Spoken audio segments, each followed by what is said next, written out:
Hi అండి. నేను మీ శ్వేత. Welcome back to కథల పొదిరిల్లు. ఈరోజు కథ love you my wife episode number 31. రచించిన వారు చిన్ను గారు. ఇక ఇంకెందుకు ఆలస్యం, వెంటనే కథలోకి వెళ్ళిపోదాం. హాయ్, హలో, నమస్తే. నేను మీ కావేరి. నేనుండేది అలా కావేరిలు. మీరందరూ చూశారు కదా మా అల్లుడి పెళ్ళి. ఈరోజు మా అల్లుడి ఫస్ట్ నైట్. నేను ఎలాగైనా కష్టపడి ఆ ఫస్ట్ నైట్ని లైవ్ కవరేజ్ చేసేస్తాను. ఫస్ట్ నైట్ ఏమేం చేయాలి, ఎవరేం చేయాలి అన్నీ చూసేద్దురు పదండి అంటూ మొబైల్ తీసుకొని రామ రూమ్లోకి వచ్చేసింది. ఇదే హర్షిత్ రామ్ నందన్ బెడ్రూమ్ అండ్ ఇదే తన బెడ్, ఇదే లైట్ అంటూ రూమ్లో ఉన్న అన్నిటినీ చూపిస్తుంది. రీడర్స్ చూశారు కదా, రూమ్ని బెడ్ని అందంగా డెకరేట్ చేశారు కదా. ఇప్పుడు మా రామ జానకి ఎలా ఉన్నారో చూసేద్దరు పదండి. కావేరి, నువ్వేం చేస్తున్నావు? నీకు చెప్పాను కదా, కానీ నీకు బుద్ధి రాలేదా? ఇంకోసారి వీడియోస్ వ్లాగ్స్ అంటూ తిరిగితే నీ చావు వ్లాగ్ నువ్వే చేసుకుంటావు. వదినా.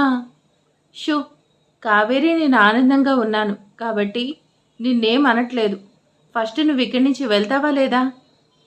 వదిన చూడకుండా ఈ రూమ్లో మైక్ ఫిక్స్ చేసేయాలి, అప్పుడు వాళ్ళ మాటలు మనకి వినిపిస్తాయి అనేసి అనసూయ చూడకుండా ఫ్లవర్ వాజ్లో మైక్ ఫిక్స్ చేసి అనసూయతో కలిసి వచ్చేసింది. వయమ్మో హర్ష, వాట్ హెల్స్?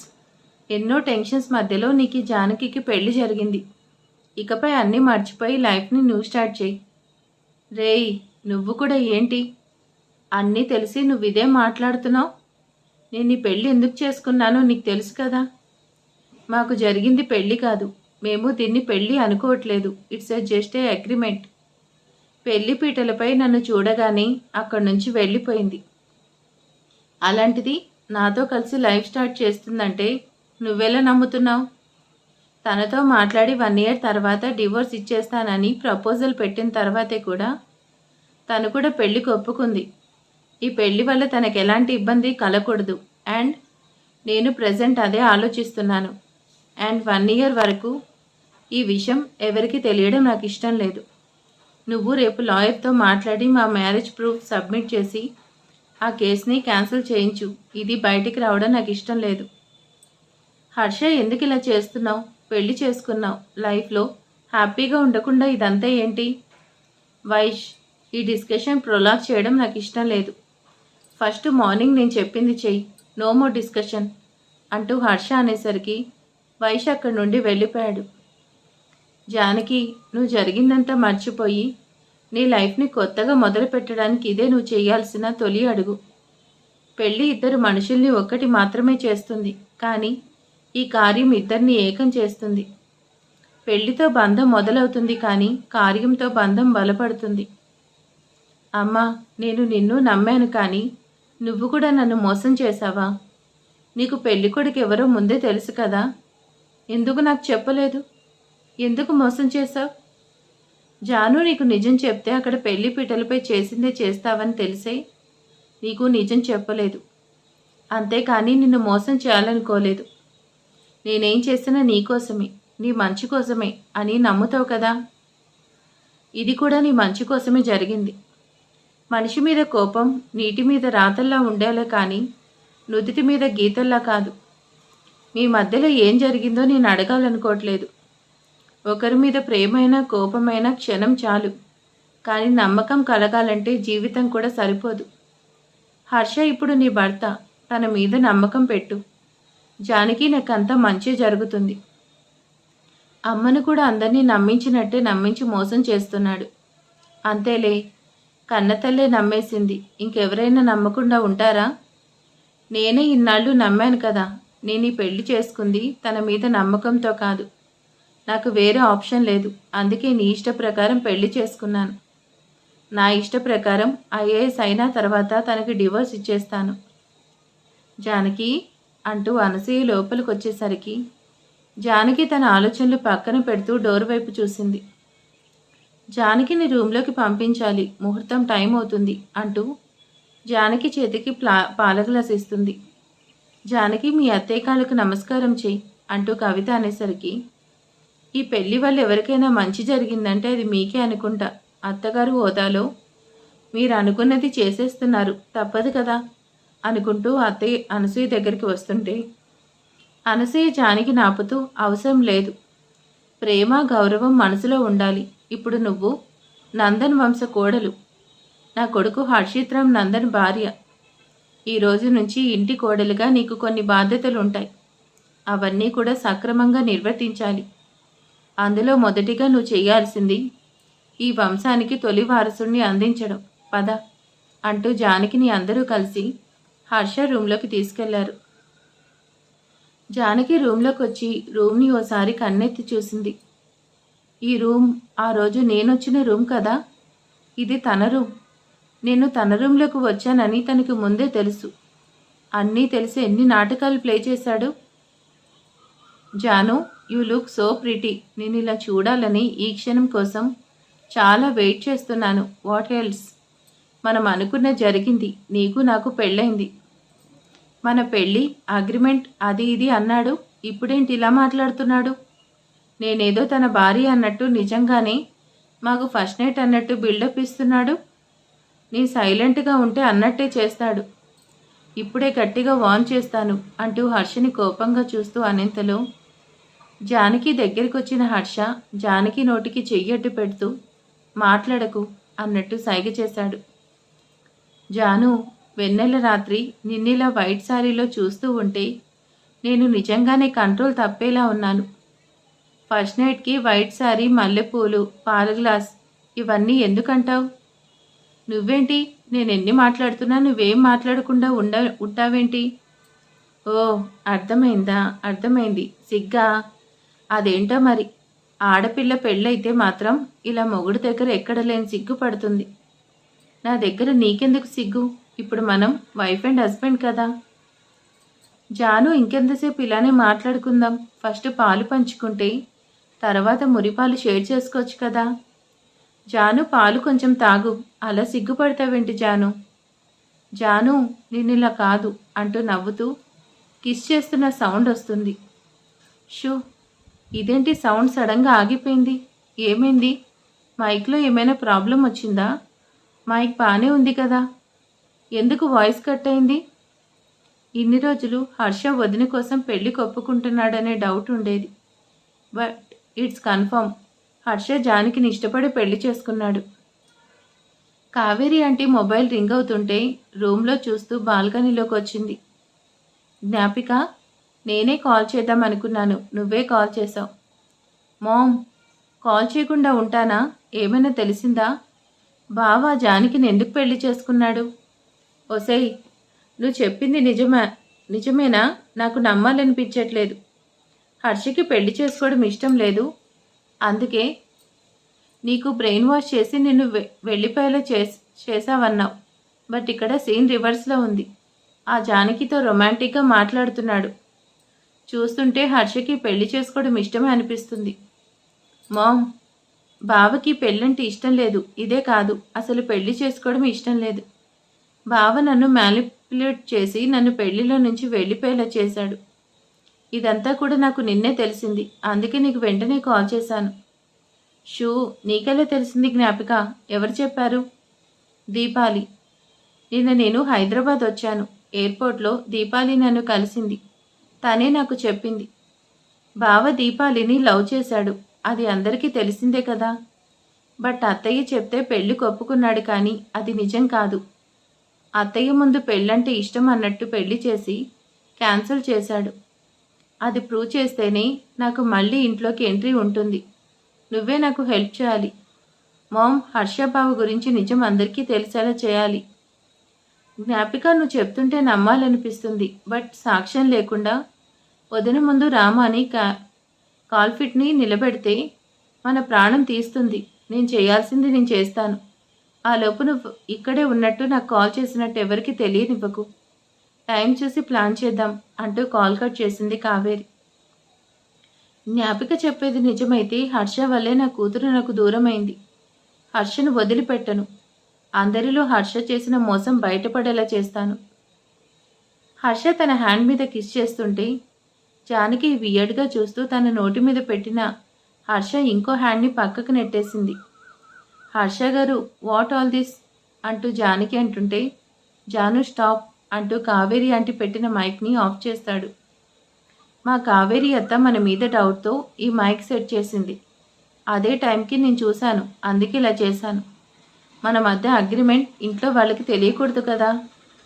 షూ, ఇలాంటి అబద్ధాలతో ఎన్ని రోజులు మేనేజ్ చేస్తారు? ఈరోజు కాకపోతే రేపైనా తెలియాలి కదా. మోసం చేస్తూ అందరినీ ఎన్ని రోజులు మభ్యపెడతావు? జాను, ఫస్ట్ నీకు ఒకటి క్లియర్గా చెప్పాలి. ఈ 1 ఇయర్ మన అగ్రిమెంట్ గురించి ఎవరికి తెలియకూడదు. మనం అందరిలో వైఫ్ అండ్ హస్బెండ్గానే బిహేవ్ చేయాలి.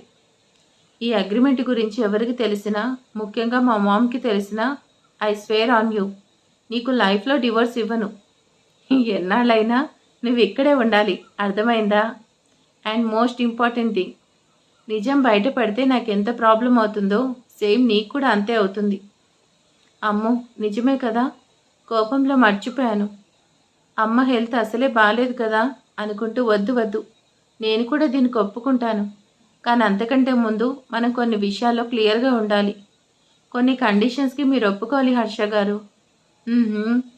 జాను, నిన్ను చూస్తుంటే నవ్వొస్తుంది. నేనంటే నమ్మకం లేదు. నేను ఫ్రాడ్, ఈడియట్, మోసగాడు అనే కదా తమరి ఫీలింగ్. బట్ నాకు రెస్పెక్ట్ ఇచ్చి మాట్లాడుతున్నావు. నువ్వు ఎలాంటి వాడివైనా కూడా నీ మీద కోపంతో నా సంస్కారాన్ని వదులుకోలేను కదా. అలా వదిలేస్తే మీకు నాకు తేడా ఏంటి హర్ష గారు?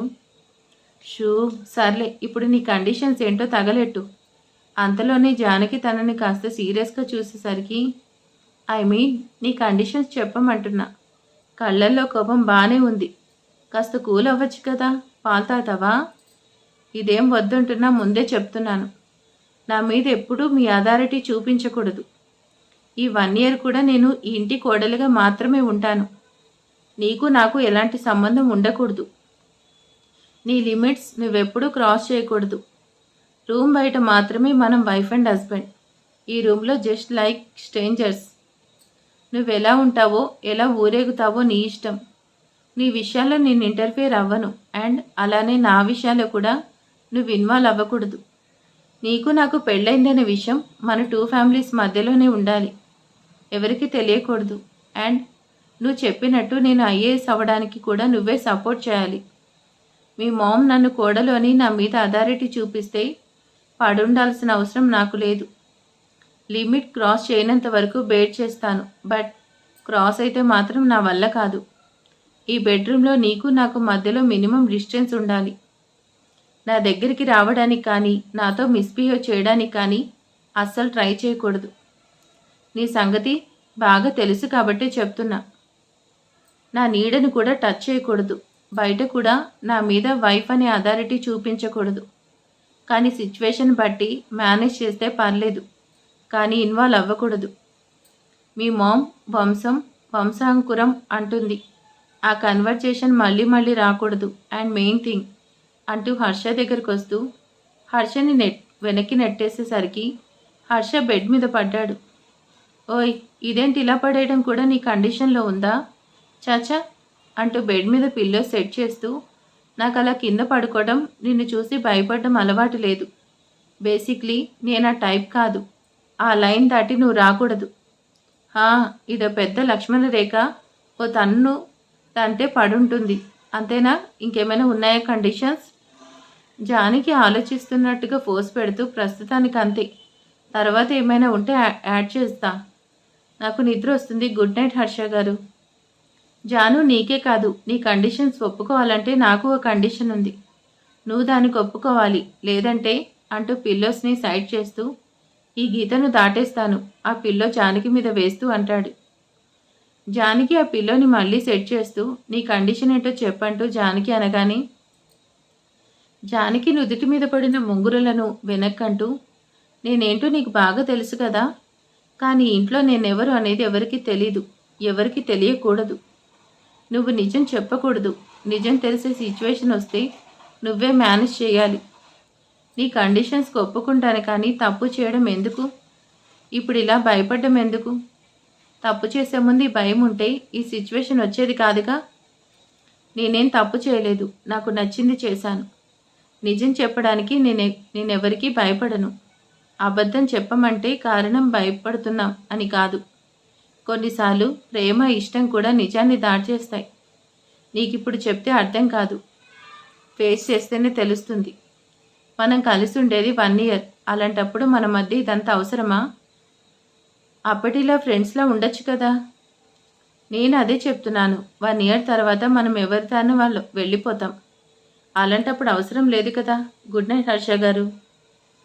హర్ష పడుకున్న జానకిని చూస్తూ, ఇన్ని రోజులు నన్ను నేనే మేనేజ్ చేసుకున్నా, రేపటి నుంచి నిన్ను కూడా మేనేజ్ చేసుకోవాలన్నమాట. జనరలీ లేడీస్ నవ్వితే బాగుంటారు, అదేంటో నువ్వు కోపంగా ఉన్నా బాగుంటావు. వినిందంటే గొడవే అని చిన్నగా నవ్వుకుంటూ హర్ష కూడా పడుకున్నాడు. కాల్ కట్ చేస్తూ వెనక్కి తిరిగేసరికి తన వెనకే నిలబడి తననే సీరియస్గా చూస్తున్న అతన్ని చూడగానే తన ప్రాణాలు పోయినట్టుంది. కానీ తనలో భయాన్ని పైకి కనిపించకుండా ఫేక్ స్మైల్తో నవ్వుతూ నువ్వెప్పుడొచ్చావు అంటూ అడుగుతుంది. నేనెప్పుడొస్తే ఏంటి, నువ్వేం చేస్తున్నావు, ఎవరితో కాల్ మాట్లాడుతున్నావు? జ్ఞాపిక, నేనిప్పుడు మామ్కి కాల్ చేశానని తెలిస్తే నేను మామ్తో మాట్లాడానని తెలిసిపోతుంది అనుకుంటూ, నేను ఎవరితో మాట్లాడతాను, ఫ్రెండ్ కాల్ చేస్తే మాట్లాడుతున్నా బేబీ అంటూ నవ్వుతూ తనని హక్ చేసుకుంది. జ్ఞాపికను వెనక్కి నెట్టేస్తూ అబద్ధం చెప్తున్నావు. నువ్వు నీ వాళ్ళకి కాల్ చేసి మాట్లాడావు, కానీ ఎందుకు నాతో అబద్ధం చెప్తున్నావు? నిన్నే అడిగేది జ్ఞాపిక, ఎందుకు అబద్ధం చెప్తున్నావు? తన చెయ్యి ఫోర్స్గా పట్టుకుంటూ అంటాడు. వివిధ్ అంటూ తన చెయ్యి విడిపించుకుంటూ, ఇట్స్ హర్టింగ్. కాల్ చేసి మాట్లాడాను. నేను మా మామ్కి కాల్ చేస్తే తప్ప? నీకోసం నేను నా వాళ్ళని వదులుకొని వచ్చేసాను. ఇప్పుడు కూడా నేను వాళ్ళతో మాట్లాడకూడదా? జ్ఞాపిక, నువ్వు మాట్లాడడం తప్పట్లేదు. నీ మామ్తో నువ్వు మాట్లాడొచ్చు, కానీ ఎందుకు అబద్ధం చెప్తున్నావు? నువ్వు మీ మామ్తో మాట్లాడితే నేను కూడా మా పేరెంట్స్కి కాల్ చేస్తాననే కదా. వివిధ్, నువ్వు లైఫ్లో నీ వాళ్ళను మళ్ళీ కలవకూడదు, మాట్లాడకూడదు. నువ్వు వాళ్ళని కలిసినా మాట్లాడినా నేను నీతో కలిసి ఉండలేను అంటూ వివిధ్కి వార్న్ చేస్తూ తన దగ్గర నుంచి వెళ్ళిపోయింది. నువ్వు మాట్లాడమన్నా కూడా నేను ఆ సాహసం చేయలేను, మాట్లాడలేను. నేను చేసిన మోసానికి నన్ను జన్మలో క్షమించరు. నేను చేసిన అన్యాయం జన్మలో మర్చిపోలేరు కదా. ఈ 4 ఏళ్ళు కనీసం వాళ్ళని కలవలేదు, చూడలేదు. కనీసం ఇప్పుడైనా వాళ్ళని కలవాలనే వచ్చాను. అందుకే నా బిజినెస్ని హైదరాబాద్ షిఫ్ట్ చేస్తున్నాను. డాడ్ హైదరాబాద్ ట్రాన్స్ఫర్ చేయించుకున్నారు అని తెలిసింది. అందుకే హైదరాబాద్లో బిజినెస్ స్టార్ట్ చేశాను. కానీ హైదరాబాద్లో మామ్ డాడ్ ఎక్కడుంటున్నారు? డాడ్ ఎందుకు రిటైర్మెంట్ తీసుకుంటున్నారు? నా మీద వాళ్ళకి ఇంకా కోపం తగ్గలేదు. కానీ నేనేం చేసినా కావాలని చేయలేదు.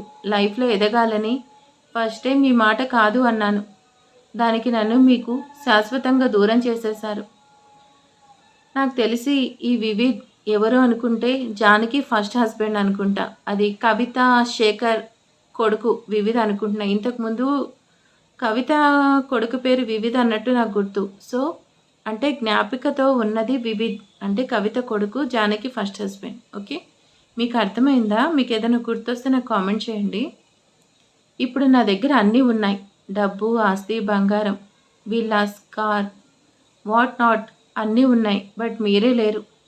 ఆ రోజు నేను అనుకున్నది సాధించడం కోసం మిమ్మల్ని వదిలి వచ్చేసాను. కానీ మీకు ఇలా శాశ్వతంగా దూరం అవుతాననుకోలేదు. వివిధ్, నీకు మళ్ళీ చెప్తున్నాను, నా మేనకోడల్ని నా కోడలు చేసుకోవాలనే నా ఆశ. నీకు జానకి పేరు మీద ఉన్న ప్రాపర్టీ కావాలంటే జానకిని పెళ్లి చేసుకో. ఆ తర్వాత ఆ ప్రాపర్టీ నువ్వేం చేసుకున్నా నిన్ను క్వశ్చన్ చేయను. సో అర్థమైపోయింది, జానకిని పెళ్లి చేసుకుంది వివిధ. Mom, try to listen. నేను లైఫ్లో చాలా సాధించాలి. అండ్ నా ఎయిమ్, నా విజన్ ఇది కాదు. నా వే ఆఫ్ థింకింగ్ జానకి థింకింగ్కి అస్సలు సంబంధమే లేదు. నాకు జానకికి సెట్ అవ్వదు. నేను బిజినెస్ స్టార్టప్ చేయాలంటే నాకు మనీ కావాలి. ఆ ప్రాపర్టీ నాకు ఇస్తే దానితో బిజినెస్ స్టార్ట్ చేస్తాను. నాకు నమ్మకం ఉంది, వితిన్ 2 ఇయర్స్లో ఆ మనీ విత్ ఇంట్రెస్ట్ రిటర్న్ చేసేస్తాను. జానకికి మనమే దగ్గరుండి మంచి సంబంధం చూసి పెళ్లి చేద్దాం. జాను, నా మీద నీకు నమ్మకం ఉంది కదా. నేను అనుకున్నది సాధించాలంటే నాకు మనీ కావాలి. మామ్కి నువ్వైనా అర్థమయ్యేలా చెప్పవే. నేను చెప్తే వినట్లేదు. అదేమంటే నిన్ను పెళ్లి చేసుకోమంటుంది. వివిధ్ జానకి చెప్పినా ఎవరు చెప్పినా నేను వినేది లేదు. ఆ ప్రాపర్టీ అన్నయ్య ఇచ్చింది జానకి కోసం మాత్రమే, నీ కోసం నా కోసం కాదు. జానకిని పెళ్లి చేసుకుంటే తన భర్తగా దాన్ని నువ్వేం చేసుకున్నా నేను అడ్డు చెప్పను. లేదు, జానకిని పెళ్లి చేసుకోనంటే చెప్పు, ఆ ప్రాపర్టీ అమ్మేసి జానకికి మంచి సంబంధం చూసి పెళ్లి చేస్తాను, అంతేకాని నీకు మాత్రం ఇచ్చేది లేదు మామ్ అంటూ కవిత డిసిషన్కి అయిష్టంగానే చూశాడు వివిత్. వివిత్ తన హ్యాండ్లో ఉన్న గ్లాస్ని నేలకేసి కొడుతూ, నేను చేసింది తప్పు అంటున్నారు. తప్పే చేశాను, కానీ ఎందుకు చేశాను? మీ వల్లే కదా. నాకు ఇష్టం లేకుండా జానకిని పెళ్లి చేసుకోమంటే ఏం చేయాలి? అప్పటికే నేను జ్ఞాపికను లవ్ చేశాను, తననే పెళ్లి చేసుకోవాలనుకున్నాను. కానీ మీరు జానకిని పెళ్లి చేసుకోకపోతే ప్రాపర్టీ ఇవ్వనన్నారు, అందుకే అలా చేశాను. దానివల్లే కదా ఈరోజు ఇదంతా సంపాదించాను. ఆ రోజు నేను అడిగినట్టు ఇచ్చుంటే నేనే జానకికి మంచి సంబంధం చూసి పెళ్లి చేసేవాణ్ణి. కానీ జానకిని పెళ్లి చేసుకునేలా చేశారు. తనని పెళ్లి చేసుకుని తప్పు చేశానా? పెళ్లిపీటల మీదే వెళ్ళిపోయాను కదా. తనకి నచ్చినట్టు బతకడానికి డివోర్స్ కూడా ఇచ్చాను. ఇంకేం చేయాలి? నేనేదో తప్పు చేశానని నన్ను దూరం పెట్టారు. ఇప్పుడు ఏమైంది? నేను బాగానే ఉన్నాను, కానీ మీరే కదా కష్టపడుతున్నారు. జ్ఞాపిక, ఇన్నేళ్ల తర్వాత నువ్వు హైదరాబాద్ వచ్చావు. నైట్ పార్టీ అన్నావు కదే, మరేంటి లేట్గా వచ్చావు? మేమంతా నీకోసం వెయిట్ చేస్తున్నాం కదా. నీ హబ్బీని తీసుకురాలేదు. మాకు నీ హబ్బీని పరిచయం చేస్తా అనుకున్నావే. జ్ఞాపిక వైన్ సిప్ చేస్తూ, నా మొగుడు ఎంజాయ్ చేసే టైప్ కాదు, ఎర్న్ చేసే machine, just like money machine. తను అలా ఉంటేనే నేను ఇలా ఉండేది. జ్ఞాపిక, బట్ నువ్వు మాత్రం వేరే లెవెల్. పెళ్లిలో నుంచి అలా వెళ్ళిపోతావని నేనే కాదు ఎవ్వరూ ఎక్స్పెక్ట్ చేయలేదు. మీ బావను పెళ్లి చేసుకోవడం ఇష్టమే కదా. పెళ్లి జరిగే కాసేపటి వరకు కూడా బాగానే ఉన్నావు. ఆ కాసేపట్లో ఏమైంది? ఎందుకు వెళ్ళిపోయావు? దమనిక, నీకు తెలుసు కదా, ఫస్ట్ నుంచి లైఫ్ని ఎంజాయ్ చేయాలనేదే నా ఎయిమ్. బట్ ఇక్కడ మా అత్త అనసూయ వల్ల ప్రతిసారి రెస్ట్రిక్షన్స్ అంటూ విన్నాను. అప్పుడే ఢిల్లీలో నాకు వివిధ్ పరిచయం అయ్యాడు. ఇద్దరికీ సేమ్ గోల్, త్వరగా కలిసిపోయాం. కానీ అప్పటికీ తన దగ్గర డబ్బు లేదు. మనకి నచ్చినట్టు బ్రతకాలంటే డబ్బు కావాలి. ఆ టైంలో నీ ఇంటి నుంచి కాల్ వచ్చింది. బావ పెళ్లి చేసుకుంటానడానికి ఒప్పుకున్నాడు, నిన్ను పెళ్లి చేసుకుంటానన్నాడు అనేసి డాడ్ కాల్ చేశాడు. నేను నచ్చినట్టు ఉండాలంటే నాకు మనీ కావాలి. మా బావ దగ్గర కావలసినంత ఉంది, అందుకే ఒప్పుకున్నాను. పెళ్ళి 10 నిమిషాల్లో ఉందనగా బావ నా దగ్గరకు వచ్చాడు. తను నాతో మాట్లాడిన తర్వాత పెళ్లి చేసుకుంటే నేను సంతోషంగా ఉండడం కంటే కష్టపడడం ఎక్కువని అర్థమైంది. మా అత్త అన్ని రూల్స్ అండ్ రెగ్యులేషన్స్ అంటుంది, తను చెప్పినట్టే వినాలని బావ అన్నాడు. మా అత్త మాటను బావ ఎప్పుడూ కాదు అనడు. అందుకే కదా ప్రేమించిన దీపాలి మోసం చేసినా కూడా నాతో పెళ్లి ఒప్పుకున్నాడు. బావ చెప్పిన తర్వాతి పెళ్లి చేసుకుంటే వచ్చే లాభం కంటే నష్టమే ఎక్కువ కనిపించింది. అదే టైంలో వివిధ్ కాల్ చేశాడు. తను బిజినెస్ చేయడానికి మనీ అడ్జస్ట్ అయిందన్నాడు. నాకు నచ్చిన లైఫ్ ఇక్కడ కంటే అక్కడే ఉంటుందని అర్థమైంది. అందుకే పెళ్లిలో నుంచి లెటర్ పెట్టేసి వెళ్ళిపోయాను. ఆ రోజు మా బావ నాకు మంచి చేశాడు అనుకున్నాను, కానీ నిన్నే తెలిసింది. ప్రేమించిన అమ్మాయిని మర్చిపోలేక ఈ పెళ్లి చేసుకోవడం ఇష్టం లేదని చెప్పడం, ఇష్టం లేక అలా నాటకం ఆడాడు. ఇదే విషయం నేను ప్రూవ్ చేస్తే నా ఇంట్లో నాకు ఎంట్రీ దొరుకుతుంది. కానీ బావ మీద ఎలిగేషన్ వేస్తే అత్త నన్ను చంపేస్తుంది. బట్ వదలను, బావ చేసింది ప్రూవ్ చేస్తాను అంటూ మత్తుగా డ్రింక్ చేస్తుంది జ్ఞాపిక. నెక్స్ట్ డే మార్నింగ్ బెడ్ మీద మత్తుగా పడుకొని ఉన్నాడు హర్ష. జానకి అప్పుడే ఫ్రెష్ అయ్యి వచ్చి తన హెయిర్ని తుడుచుకుంటూ వచ్చింది. హెయిర్ని త్వరగా డ్రై చేసుకోవాలనేసి తన హెయిర్ని మొత్తం ఒక వైపుకి తీసుకొచ్చి ముందుకు వంగుతూ టవల్తో తుడుచుకుంటూ హెయిర్ని వెనక్కి అనుకునేసరికి తన హెయిర్ చివరన ఉన్న వాటర్ స్ప్రింకిల్స్ హర్ష మొహం మీద పడేసరికి హర్ష ఇరిటేటింగ్గా కళ్ళు తెరుస్తూ తన ఎదురుగా జరిగేదాన్ని అద్భుతంగా చూస్తున్నాడు. జానకి కలగనలేదు, రాముని సతి కాగలనదని ఆనాడు. ఈ సాంగ్ మీరే అర్థం చేసుకోండి, నేను పాడలేను. ఇదేంటి సిచ్యువేషన్ని మ్యాచ్ చేస్తూ ఈ సాంగ్ ఎక్కడి నుంచి వినిపిస్తుంది అనుకుంటూ బెడ్ దిగుతుంటే జానకి తన వెనకేదో అలికిడి అయ్యేసరికి అలా వెనక్కి తిరుగుతూ ఇన్బ్యాలెన్స్ అయ్యేసరికి జానకి ముందుకు పడబోతుంటే నేరుగా తన ఎదురుగా ఉన్న హర్ష మీద పడేసరికి ఇద్దరూ కలిసి బెడ్ మీద పడ్డారు. Janu, what is this? నిన్న కండిషన్స్ అప్లై అన్నావు, ఈరోజు కండిషన్స్ సప్లై చేస్తున్నావా? హర్ష గారు ఏం చేస్తున్నారు? వదలండి. This is unfair. నువ్వే నా మీద పడ్డావు. కనీసం ఏమైనా చూద్దామంటే నీ హెయిర్ నా కళ్ళ ముందు కప్పేసింది. నేనేం చేసేది? నాకేం కనిపించట్లేదు జాను. హర్ష గారు డోంట్ యాక్ట్ స్మార్ట్. చేతులు తీయడానికి చూడాల్సిన అవసరం ఉందా అంటూ జానకి అనేసరికి హర్ష చేతులు వదిలాడు. జానకి హెయిర్ హర్ష షర్ట్ బటన్స్కి హుక్ అయ్యేసరికి లాగుతూ చిన్నగా అరిచింది. ఓయ్, వదిలేశాను కదా, ఎందుకు అరుస్తున్నావు? షూ, మీరు వదిలేశారు కానీ మీ షర్ట్ బటన్స్ వదలట్లేదు కదా. జాను, హెల్ప్ చేయమని అడగచ్చు కదా. హెల్ప్ అడగకపోయినా హెల్ప్ చేస్తారు కదా. ఇప్పటికీ నా కోసం చాలా చేశారు కదా. ఈ పొట్టి దింతలేదు, పొగరు బాగానే ఉంది అని నసుకుతూ, తిన్నదంతా హెయిర్కే పెడుతున్నావా? ఇంత పెరిగింది. నీ బాడీలో పెరగాల్సిన బ్రెయిన్ కంటే అవసరమే లేనివి బాగా పెరిగాయి కదా అని గుర్రుగా చూస్తుంది. ఆహా, నిజం చెప్తే మీ ఊళ్ళో సీరియస్గా చూస్తారేంటి? లెట్ మీ హెల్ప్ అంటూ జానకి హెల్ప్ చేసేసరికి హర్ష మీద నుంచి లేచింది. జాను, హెల్ప్ చేస్తే థ్యాంక్స్ చెప్పే అలవాటు లేదా? నువ్వు నాకు చేసే హెల్ప్ అన్నీ లెక్క పెట్టి లాస్ట్లో వెళ్లే రోజు పెద్ద థ్యాంక్స్ చెప్తాలే. ఆల్రెడీ 1 డే అయిపోయింది, ఇంకా 364 డేస్ భరించాలి అంటూ బయటికి వెళ్తుంటే జాను అంటూ ఫాస్ట్గా వచ్చి జానకి ఓపెన్ చేసిన డోర్ని క్లోజ్ చేస్తూ, జాను ఏం చేస్తున్నావు? ఇలానే బయటకు వెళ్తావా? జానకి తన హ్యాండ్స్ ఫోల్డ్ చేసుకుంటూ, ఇప్పుడేంటి? ఫస్ట్ నైట్ రూమ్ నుంచి వెళ్ళాలంటే బొట్టు చెరిపి, జుట్టు నలిపి, బుగ్గ కొరికి, పూలు తెంచి, చీర చింపి వెళ్ళమంటావా? అలా చేయడం ఇష్టం లేక మార్నింగ్ లేచి ఫ్రెష్ అయ్యాను. ఉఫ్, మూవీ ఎఫెక్ట్ బాగానే ఉంది. నేను అనేది అలా వెళ్ళమని కాదు, ఇలా వెళ్తావా అంటున్నా. ఐ మీన్ శారీ కట్టుకొని వెళ్ళు. మామ్కి ఇలా ఉంటే నచ్చదు. బట్ నాకు ఇలా ఉంటే నచ్చదు.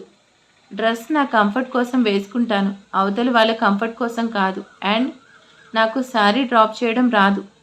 పెళ్ళిలో అండ్ నిన్న నైట్ అమ్మ హెల్ప్ చేసింది, అర్థమైందా అంటూ జానకి బయటకు వెళ్ళింది. ఓ మై గాడ్, మరీ మార్నింగ్ నుంచే స్టార్ట్ చేసావా? అత్తకోడల మధ్యలో నేను క్రషర్ అవుతానేమో అనేసి జానకి వెళ్ళే వైపే చూస్తుండిపోయాడు. జానకి అనే పిలుపుకి కాదు అరుపుకి స్టెప్స్ దిగుతున్న జానకి మాత్రమే కాదు, మిగతా వాళ్ళు కూడా ఏమైందనేసి హాల్లోకి పరుగునొచ్చారు. అనసూయ చూస్తున్న వైపే చూస్తున్న అందరూ కూడా జానకిని చూసి షాక్గా ఉన్నారు. సో అయిపోయిందిగా తన పని, ఇంక జానకి పని అయిపోయింది. ఇంకా అనసూయ జానకి మధ్యలో హర్ష ఇంక ఎట్లా ఉంటుంది అనేది స్టోరీ ఇంక ఇప్పటి నుంచి సూపర్ ఉంటుంది. మరి ఇంకా తర్వాత ఏం జరగబోతుంది, అలాగే ఈరోజు ఎపిసోడ్ ఎలా ఉందో ప్లీజ్ కామెంట్ చేసేయండి, లైక్ చేయండి. Thank you.